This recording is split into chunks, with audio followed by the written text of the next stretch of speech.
Thank you very much, and thank you everyone for being here. I have the huge honor of interviewing somebody who I've come to really respect, admire as a person, equally for his leadership traits. So without further ado, Mike Arougheti, CEO and co-founder of Ares. Thanks for saying that. So many of you might know Mike, but I've had the fortune of getting to know him through the eyes of baseball. So we're going to talk a little bit today about how he's really nailed two asset classes, private credit and sports. And many of you may not realize the depth of both his personal and professional sports investments, but it'll be great to hear from somebody that actually is in every major league. But I want to start with private credit. So when you became CEO in 2018 at Ares, and you were already a co-founder, what did you see? Well, I'm going to go back maybe just to the founding, because it's interesting when you look at the world of alternative investment, and we've spent a lot of time, obviously, at this conference talking about it. I don't know if people really appreciated just how large and concentrated these markets would become. And I think one of the things that we did differently as a pioneer in the private credit space was to understand that you had to go out and create investments, create assets. If you go back to the early foundings of alternative management, it was largely private equity driven or coming from the capital markets perspective. And so I think most people who founded alternative asset managers were used to being the client, right? A banker is going to call me with a deal, or the trading desk is going to call me with a security to buy. We were coming at it from a different perspective, which is we said we want to go serve the client with innovative credit product, and I think started building large, durable origination networks earlier than most. And that set us up for a pretty straightforward global expansion in private credit and other assets. In terms of what changed when I took over as CEO 7+ years ago, just kind of leaning into that ethos and advantage, Jerry said it on the panel a little while ago, is that we need more builders. And so what we've tried to do, following the roadmap that we did in private credit of creating our own product, now in our real assets business, infrastructure, data centers, industrial warehouses, is a vertically integrated approach to real assets, i.e. go out, build, develop, create your own product. And that's actually, I think, allowed us to continue to scale. So not a lot changed, but just trying to understand the scarcity value of high-quality assets. And at the end of the day, I think the world has more cash right now than high-quality assets. And so I think you win by sourcing the best quality assets and then figuring out how to own them for a really long time. All right, so let's talk a little bit about fundraising. In this past year, when most people had to struggle fundraising, you had a record year of fundraising. And meanwhile, made dozens of baseball games. So how do you manage going to baseball games and scouring for capitals to shatter these records? Just host the investors at the baseball game and you kill two birds with one stone. I feel like I'm one of those guys like the post the GFC where everybody looked at your golf index and figured out how much you were golfing when you were supposed to be managing the company. But baseball's been a passion of mine, and we could talk about why that is. But obviously, we spend a lot of time with our investors. We've cultivated trusting relationships over 30 years. I think what we got right over the last couple of years is just having the right product to meet the client demand. And this goes back to a client-centric approach, not just to investing, but a client-centric approach to capital raising, right?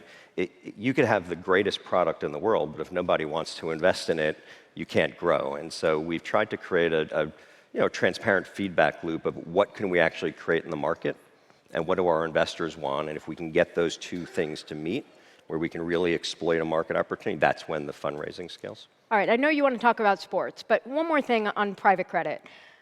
Do you think in a high interest rate environment, obviously that's how you guys have done so well in bringing solutions to managers as well, but what will happen if interest rates change? Has the Ares brand become so well known that you guys will be fine, or where do you see this playing out? The growth in private credit, and hopefully other people have talked about this, is not a reflection of the rate environment, right? The global private credit markets, whether we're talking about corporate lending or real asset lending, is just being driven by a need and a demand for credit that's not being met by traditional sources. That's happening in mature markets like the US. We saw it develop quite rapidly in Europe, and now we're starting to see it develop in other parts of the world. And so there's just a massive secular demand for innovative credit solutions. We talk a lot that money makes the world go round, but credit makes money go round. And if you don't have healthy, creative credit markets, you can't actually spur the type of economic growth that people need. So it really starts with an understanding that this is not a rate play, it's a secular demand play. One of the things that people love about most private credit instruments is that they are short duration floating rate. And so clearly when rates go up and stay elevated, people are making more money. The mitigant, to your point, is it puts stress on the borrower community, and you have to work through that balance. I think now that we've generally peaked in the global rate environment in most developed markets, the portfolios have weathered the storm and have held in quite well. So we've been in this business for 30 years, and generally, as rates come down, spreads widen.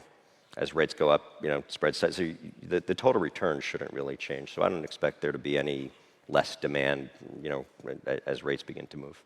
Well, as a GP, I've had the honor of working with your team. We are in a greenhouse company together, Gotham Yes. Green, and I've been amazed just learning the private credit playbook when you sit on the equity side. So it's been interesting to see how you use that combination of debt and equity. Yeah, look, this is the structure of the markets is structured for a reason. So banks have regulatory capital frameworks that exist for a reason. Insurance companies, unlevered investors. So understanding private credit, again, through the needs of the client, and this goes back to our relationship, we can do things with a level of creativity and flexibility, and proximity from a relationship standpoint that you just can't get in other places. All right, so let's change gears a little bit. Many people may not know this. Our firm is based in Vail, Colorado. Every January, instead of going to Davos, where a lot of the world's elite is, you and all of Ares for weeks on end are in Vail. But what I admire most is you bring all of your GPs, all your portfolio company, everybody wears Ares ski goggles. Yep. But explain this. What has been part of the culture of Ares, which is relatively different than other large institutional firms? So I just want to say for the record, I don't know if there's media here or not, but Ellie's giving the impression that we go to baseball games and ski, but I just want to assure you that we're running a company. But we go to Vail, not Davos, because the snow is just better and more consistent, and so.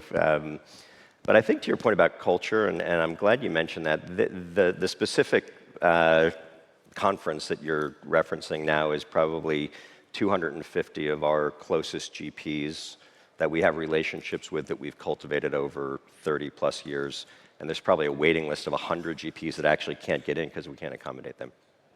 And that's not me pounding my chest, but if you go back to the first year that we did that, which was probably 27, 28 years ago, it was 10 or 15 GPs.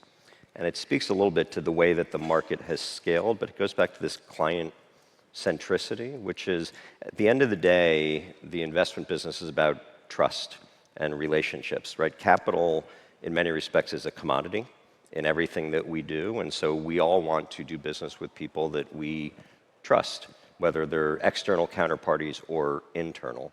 And so I think what we've tried to cultivate is our own culture, and I've been fortunate to work with my partners for almost 30 years, and they're some of my closest friends, is it's a real understanding of the value of building trusting relationships. Things don't always go according to plan.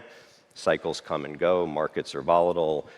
It's hard enough when you're all getting along and you've got deep client relationships. So, heaven forbid that you have the opposite. I can only imagine how difficult it could be. All right, last question on culture. And I don't want people to think you don't work, because that's not true. But the other one that truly shocked me was you and your partners bought a bar in Minturn, which is a historic town in Colorado. And I couldn't believe the first time I got to go to the Ares Summit, there you were. And after skiing, you were hanging out together. It was not a scene that I was familiar with. And I couldn't believe you guys were really best friends. This was not a facade just for the event. Is this continuous, or does this just happen in Vail, or do you do this throughout the year? This is continuous. I mean, this is part of the evolution of the company, but also the industry. I mean, if you've been in business with people for 30 years, and I know that it's not true for every company. Some partnerships are highly functional professionally, but don't really jive personally. It just so happens that our partnership was founded on just deep friendship when we were really young. And so we look back now 30 years later, and we built something wonderful together, and I think we try to celebrate that. And in the other levels of management now, people who are running big businesses at Ares started with us as analysts or associates 20, 25 years ago. So that's a big part of the culture too, is that build trust, promote from within, stretch people, give them responsibility, and I think that creates a real cohesion for us. It's miraculous to watch it. Those of you who haven't seen it, it actually continues down every rank, every level. People are really hanging out in friends. So I guess as a health and wellness investor, I should be learning from you. You have 0 gray hairs. So obviously, even a high-pressure job, you're doing something right. I have a good barber, I guess, right? Yeah. All right, so let's switch to sports. With those same partners, you guys are now in sports teams together. Why don't you explain the depth of your sports team? So in the way I've understood it, you guys are in things in Spain. You are recently, and we're sitting in Miami. You're a part of now the Dolphins and F1. But let's talk about the Ares sports investment first, and then we'll come to the Orioles. Yeah, this maybe goes back to the earlier question and comment just about private credit and how markets develop. So going into COVID, we had invested personally and professionally broadly across sports, media, and entertainment. When COVID hit, we had a moment that first was, personal panic of, oh, wait, people aren't going to be able to go to arenas or stadiums anymore or restaurants and entertainment centers. That's a huge capital gap. And we quickly said, how do we bring creative solutions to a client that's going to need liquidity? Because if you look at most, at least up until then, a lot of sports owners were asset rich but cash poor, meaning they had a big, vested net worth in an asset, but not a lot of liquidity, and all of a sudden they needed capital. So we went out very quickly, raised a sports fund to effectively be a liquidity provider to teams and leagues and owners. But what was required in order to do that was to actually change the rules in a lot of these leagues, because up until that point, it was banks and rich people. And so we had to go through a very aggressive process, building off of our relationships to actually get the leagues to be more receptive to institutional investment. First 6 months was all that, creative solutions into most of the major leagues. And then all of a sudden, out of COVID, everyone realized just how much they loved sports and how much value there was in unscripted live content, and the market took off. But because we moved in early and again built trust as someone who's helping people through a liquidity crisis, we raised almost $4.5 billion in that first fund, invested it, at I think an 18 net, and now we're on to our second fund, and we have a non-traded permanent capital vehicle that's actually allowing individual investors to get diversified access to sports assets, which is actually, a pretty unique investment outcome for people. And you are now in every major league, including women's sports, and smaller investments, like you own leagues, such as the Women's Volleyball League. So this has continued, whether it's media rights, small leagues, big leagues, women's sports. There's no part of sports you haven't touched. I mean, there's a broad global audience here, and I don't know what percentage of people in the audience are passionate about a team, but I would assume it's close to 100%. If you look at the most televised moments in the US, let's just look at the US first. Number one on the list was the Apollo moon landing. So about 150 million people tuned in to watch that. The next 9 are Super Bowls. So about 150 million people tuned in to watch the moon landing, and about 130 million people tune in to watch the Super Bowl in the US. Internationally, almost 70 million people now watch the Super Bowl. So you have 200 million people, families, that are tuning in to watch a football game. The World Series had 30 million viewers, 16 million of which were in Japan. So when you just think about what sports does for us as a local community, but a global community, that's why, people are passionate about it, but there are very few things that exist in our world that can bring people together the way that sports does. All right, so on that note, you mentioned Japan. Let's end with the Orioles. So out of all the sports, why did you choose baseball to be your personal investment. And for those of you who may not know, Mike was a fanatic fantasy baseball player.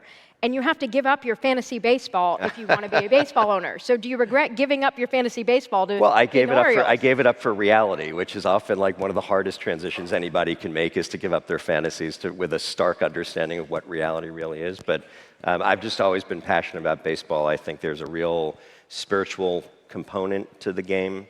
It's America's pastime, which means we pass time when we watch baseball, whereas most other sports you're just engaging in this frenetic energy. There's a lot of math and numbers and statistics that just doesn't exist. And so for me, it satisfies a lot of emotional stuff, but also there's just a lot of really cool math and structure to it that I find fascinating. All right, so in all of your teams, which one do you think is going to win a championship or head to the World Series? Oh, God. I have to say the Orioles, just because they are poised and it is time. But fortunately, they've all been well-positioned. Obviously, the Inter Miami here, local, which we're very big investors in and supportive, are top of the tables too. So I feel like the portfolio is in a good shape. Okay. Everyone, Mike Arougheti, a man of, he's nailed 2 asset classes. Give him a round of applause. Thanks, Ellie. Thank you very much. Appreciate it.